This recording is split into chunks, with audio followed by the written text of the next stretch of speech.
Have you ever been in that spot where you just know a school should have done more to protect a child, but you feel powerless to prove it? Well, you're in the right place. We're going to break down a legal framework that helps you turn that gut feeling into cold, hard evidence and completely dismantle the number one excuse schools use to get off the hook. Does that sound familiar? Yeah, I bet it does. This is the standard go-to line school use to shut down conversations about liability. It's their legal shield, basically designed to make you feel like what happened was just a tragic, random accident, not a preventable failure. But what happens when you know, deep down, that's just not the truth?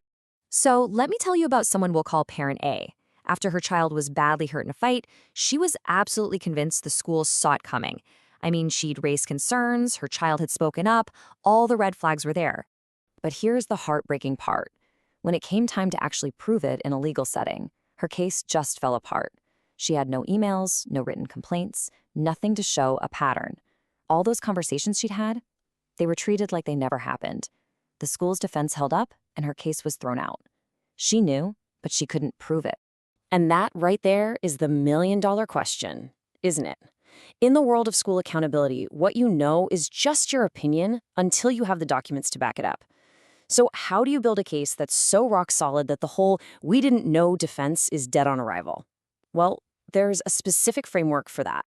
The answer lies in this really powerful two-part legal test. Think of it as a formula that, when you use it right, systematically takes apart a school's claim of ignorance. This isn't about getting emotional, it's about getting organized and building with evidence. Okay, part one is notice. This one's pretty straightforward. It just means you have to prove that the school knew or should have known about a specific danger or a pattern of bad behavior.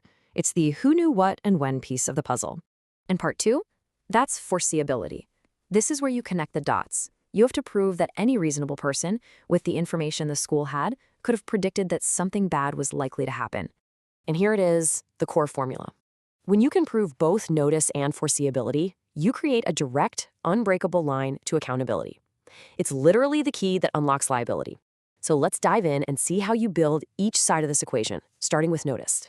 All right, first things first, let's nail down how to prove notice. The entire goal here is to create a documented record that is so clear, so undeniable that the schools simply cannot claim they were never told. This part is the foundation. Without it, the whole thing collapses. Now, you can prove notice in two ways. Actual notice is your gold standard. It's direct proof, like an email you sent that says, "I am telling you this." But there's also something called constructive notice. That's for when a situation was so obvious, like a fight that breaks out every single day in the same spot in the cafeteria, that any reasonable school should have known about it, even if no one sent them an email that day. To build the strongest possible case, you have to focus on creating that actual notice. This right here is your playbook. From now on, every single communication happens over email. Period. If you absolutely have to have a phone call, you hang up and immediately send an email summarizing what was just said.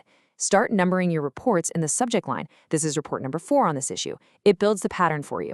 And keep it all organized in a master log. This creates an evidence chain they just can't break. Okay, so once you've proven they knew about the problem, you have to prove that the harm was predictable. This is where you show that the final incident wasn't some bolt from the blue, but the logical, predictable end to a pattern they knew about and failed to stop. Let's see how it's done. Now, the key here isn't to prove they knew the exact time and place something bad would happen. No, it's about proving that this type of harm was a reasonable thing to expect.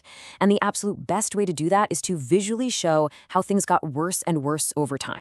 This escalation timeline, this is your secret weapon. It is so incredibly powerful. Look how it works. It starts with verbal harassment. You report it. Then it turns into stalking. You report that. Then shoving. You report it. Then direct threats. Report it again. Every single time you report an incident, the next, more severe incident becomes more foreseeable. By the time you get to the final assault, it's not an isolated act anymore. It's the predictable climax of a story you told the school about, step by step. So let's go back to our story and see what this looks like in the real world. We saw what happened to Parent A, who lost her case. Now, I want you to meet Parent B, who faced a similar situation but took a completely different, documented approach from day one. When you put them side by side like this, wow, the difference is just night and day, isn't it? Where Parent A was relying on memories of phone calls, Parent B was creating a paper trail. She had the notice log. She had the escalation timeline. This systematic documentation is exactly what separates a case that gets thrown out from one that can't be denied. Check this out. This is a page from Parent B's actual evidence log. It's simple, it's clear. Now just imagine you're the school's lawyer and you have to stand up and argue, "We didn't know," when this document is staring you in the face. You can't. Each line is another nail in the coffin of that defense. And that escalation timeline, it wasn't just a parent's notes. It became solid evidence. Parent B's documentation was so clean that a school safety expert was able to look at it and say with authority, given this documented pattern, this assault wasn't just possible, it was highly foreseeable. That's how you turn your timeline into a powerful legal argument. And faced with that mountain of proof for both notice and foreseeability, the school had absolutely nowhere left to hide. Their standard go-to defense was completely useless. Parent B didn't just win. The school settled before it even got to a jury. That just shows you the incredible power of doing this right. So how can you do this too? Let's turn all these lessons into a simple action plan. This isn't just some legal theory. This is a practical playbook that any parent can start using today. Honestly, it all comes down to these 3 simple but incredibly powerful steps.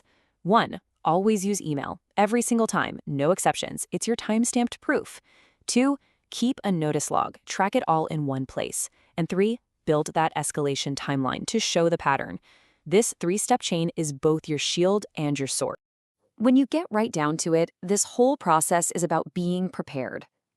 By methodically creating this evidence from the very first incident, you're not just reporting a problem anymore. You are building an airtight case for accountability. It protects your child, and it ensures that the school can never again hide behind the claim that they simply didn't know.